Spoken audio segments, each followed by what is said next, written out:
So, Larry, I guess the really big issue this week for the economy was this $1.9 trillion stimulus package that was announced by President-elect Biden. You've been the Secretary of Treasury. You've been there when there was a huge package that you had to get out of Capitol Hill. Let me start with the most obvious question, perhaps. Where's the most bang for the buck? What is really going to make the most difference in the economy? This is probably the boldest economic proposal since the Great Society, and perhaps the boldest economic proposal since the New Deal. One way to look at it is this. In 2009, the incoming Obama administration proposed a fiscal plan that filled perhaps 40% of the output gap. This plan would be perhaps 3 times as large as the output gap. So relative to the size of the economic problem, we're talking about something more than 5 times as large. And that reflects a conviction that's surely right that too little was done in 2009, but 5 times is a lot. It also reflects a interesting and I think important desire to combine the macroeconomic element with the structural fairness element. And so these would be historic reductions in child poverty if achieved through the child care credit. I think that the most important pieces of this package are the reinforcement of the vaccination effort and the support for state and local governments. I think the question about this package is going to be how the macroeconomics add up. And here I think it's important to understand that this was probably as much an attempt to frame a debate that's going to come as it was a proposal to be implemented in its literal form. And so I don't think the right question is whether this package would overheat the economy. I think if it were passed as written, it would overheat the economy. But will this shift the debate towards our doing more? Will this shift the debate towards doing more for those who've been left behind? And I think there, the answer is yes. But we are going to have to watch this economy very carefully. And I do think the conventional wisdom is underestimating the risks of hitting capacity. And if we do anything approaching this, we are going to be managing the economy with the accelerator more on the floor than at any time in peacetime history. So, Larry, you say it frames the debate. Do we have time for that debate? Does the economy have time for that debate? Because there's going to be, in all likelihood, a back and forth. It doesn't look like, as you suggest, the Republicans are just going to say yes. Some moderate Democrats might not say yes. If this takes 3 months or more, could there be longer-term structural damage to the economy? Do we need some things done right now? I think that three or 4 months would be a long time, but I think that's why it's so important that the incoming administration worked with all the actors to get a $900 billion package passed just a month ago.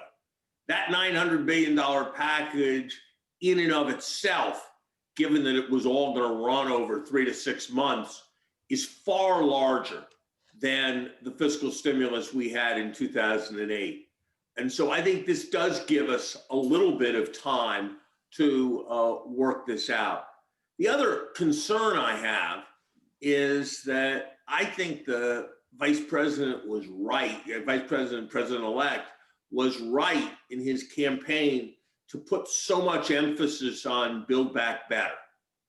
And I'm worried that all the emphasis that's going to flow to this is going to take energy, both political and economic and fiscal space, away from the fundamental investments Larry, you mentioned the money going to be given to people. Part of this package is $1,400 more to individuals. That takes it up to that $2,000 magic number. We have talked about that before. You've expressed some skepticism whether it makes sense. We have various anecdotes about some people do need that money. Some people, frankly, don't. They've kept their jobs. They've kept their employment. Do you believe that this may be a risk to this package? Ironically, one that may be more politically palatable, including to some Republicans. Look, by my lights, the $1,400 that would go to my children is not an attractive use of public money. On the other hand, its universality serves to make it more attractive.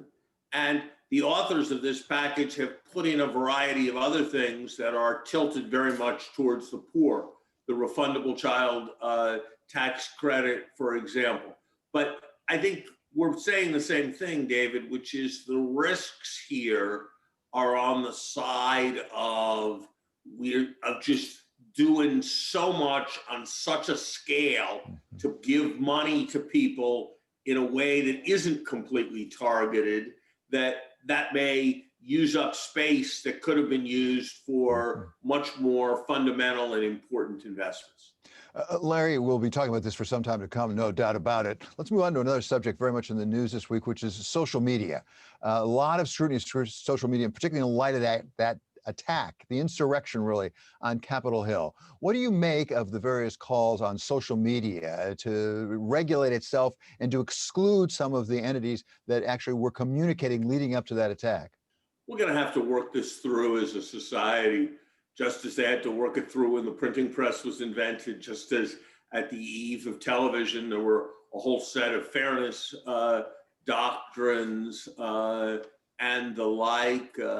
My sense is that the standards of what can be communicated is not a question that can be left only to corporate leaders.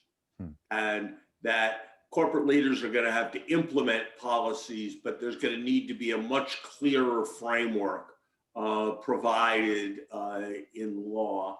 And from my perspective, the more important questions are these questions and the questions about privacy relative to the antitrust and anti-monopoly questions that have gotten so much attention. And indeed, I worry that if you multiply the number of networks and you multiply the number of social media outlets, it might even make it harder to interfere with the organization of insurrections. So I think that issue is right there in focus, and it's an issue more for constitutional scholars than it is for economists. That law of unintended consequences. Let's conclude this week with a quick round of Summer Says. 3 quick questions. Number one, we have an increasingly divided Republican Party. Is a divided Republican Party ultimately good or bad for the economy? Probably bad. I think that in general, when parties are able to cohere better, deals can be struck better and we can address problems more effectively. We also have an impeached president now. The first time in history, one president's been impeached a second time. The question is, what happens in the Senate? Is a conviction of Donald J. Trump in the Senate, even after he's left office, is that good or bad for the economy? I think it's probably good. I think it's probably good for the country because it will accelerate his leaving our national life as a highly visible figure. But whether it's good enough to be worth the various costs of the process is something I'll leave to politicians to judge. And finally, Bitcoin, very much in the news, now back up, pushing against $40,000. Is it a bubble or not? I'm not going to predict its fluctuations over the next 6 months, but I think some institution like it is here to stay. I don't think that the whole thing is going to collapse. I think that having run up and then run way down and then moved back, it looks much more resilient. And therefore, I think people are going to move towards it. And as people move towards it, given the finiteness of its supply, that's going to be a factor working to raise prices.